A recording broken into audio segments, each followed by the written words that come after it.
The British Empire controlled a quarter of the world's land and population.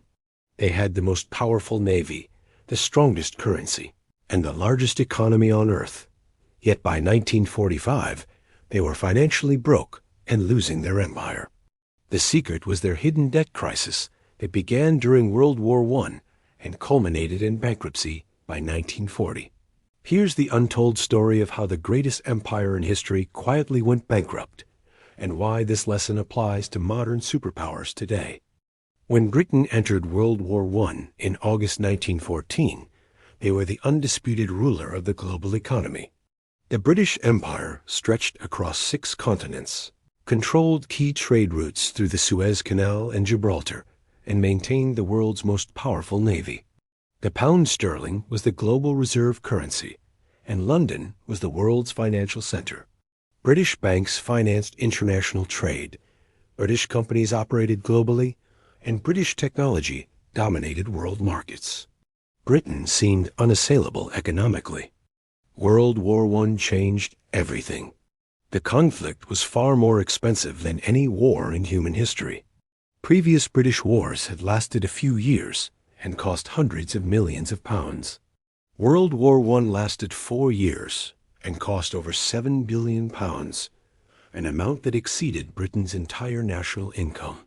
To put this in perspective, £7 billion in 1914 was equivalent to over £800 billion today, more than the entire current British government budget. Britain's war costs were unprecedented because modern warfare required industrial-scale production. Britain had to produce weapons, ammunition, ships, and supplies on a massive scale while maintaining their global empire and civilian economy. They spent money faster than they could earn it.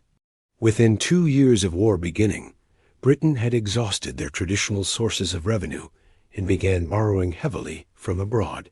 The most significant borrower was the United States. In 1914, America was Britain's junior partner economically. London was the world's financial center, and New York was a regional market. By 1917, America had become Britain's creditor. Britain borrowed over $4 billion from American banks and the U.S. government to finance the war effort. This was an enormous sum at the time, equivalent to nearly half of America's entire national income. Britain also borrowed from their own colonies. India alone lent Britain over £1 billion during the war. Canada, Australia, and other colonies provided additional funding. These weren't gifts or aid payments. These were formal loans that Britain was expected to repay with interest. The colonies were essentially financing their own conquest, which created a fundamental contradiction in imperial economics. To hide the true scale of their debt crisis, Britain created a complex web of intergovernmental loans and bilateral agreements. Britain borrowed from America and then lent money to their allies like France and Russia. This created multiple layers of debt that obscured the final picture. When the Bolsheviks defaulted on Russian debts in 1917, Britain lost money they had borrowed from America to lend to Russia. The web of international lending became a circle of debt defaults.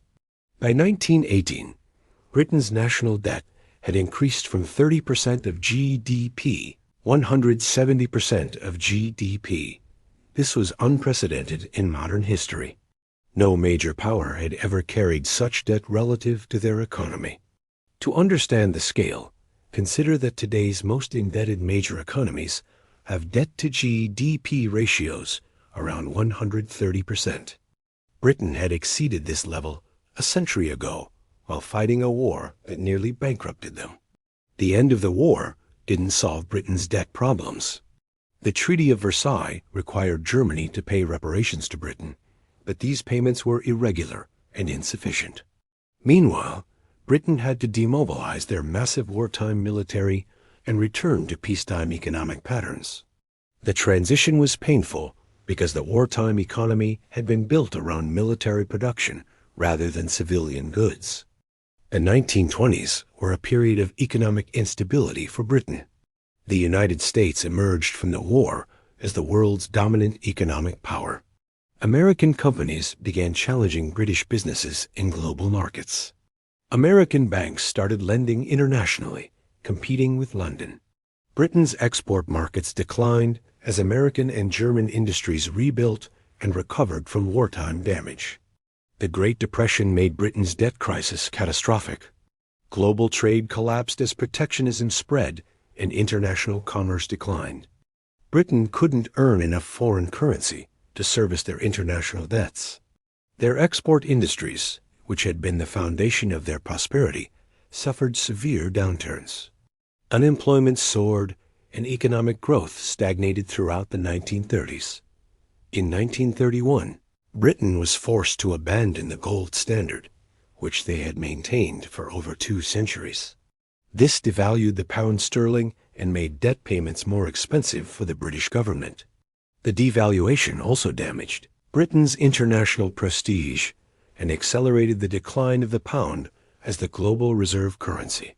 Countries began switching to the US dollar for international transactions. World War II made Britain's debt crisis catastrophic.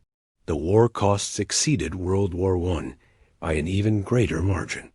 Britain spent over £30 billion fighting Germany and Japan, an amount that represented more than twice their entire pre-war national income. Britain borrowed heavily from the United States through the Lend-Lease program, but these weren't gifts. They were loans that had to be repaid. When World War II ended in 1945, Britain was essentially bankrupt. Their overseas assets had been sold to pay for the war. Their manufacturing capacity had been damaged by bombing. Their merchant navy had been sunk by German submarines. Their most profitable colonies were demanding independence. And they owed enormous debts to the United States that they couldn't possibly repay. The United States provided massive financial assistance through the Marshall Plan, but this came with political costs. Britain was no longer America's senior partner. They had become a junior ally dependent on American aid. The special relationship was based on Britain's economic weakness rather than equality. This fundamentally changed the global balance of power. The debt crisis that began in 1914 had destroyed the British Empire by 1960. Canada, Australia, India, and other major colonies gained independence during the 1940s and 1950s. Britain's global military presence declined as they couldn't afford to maintain bases around the world. Their currency was devalued repeatedly, and their economic influence contracted to Europe and Commonwealth countries. The lesson for modern superpowers is clear. Debt can destroy even the most powerful empires. Britain wasn't destroyed by military defeat or revolution. They were destroyed by financial exhaustion. The costs of maintaining global military commitments eventually exceeded their economic capacity to finance those commitments. Today's superpowers face similar pressures. Military commitments that seem affordable during prosperous times can become crushing burdens during economic downturns. The costs of advanced weapons systems, global bases, and overseas deployments continue rising faster than economic growth. Like Britain in the early 20th century, modern empires can become financially exhausted while maintaining military commitments that exceed their sustainable capacity.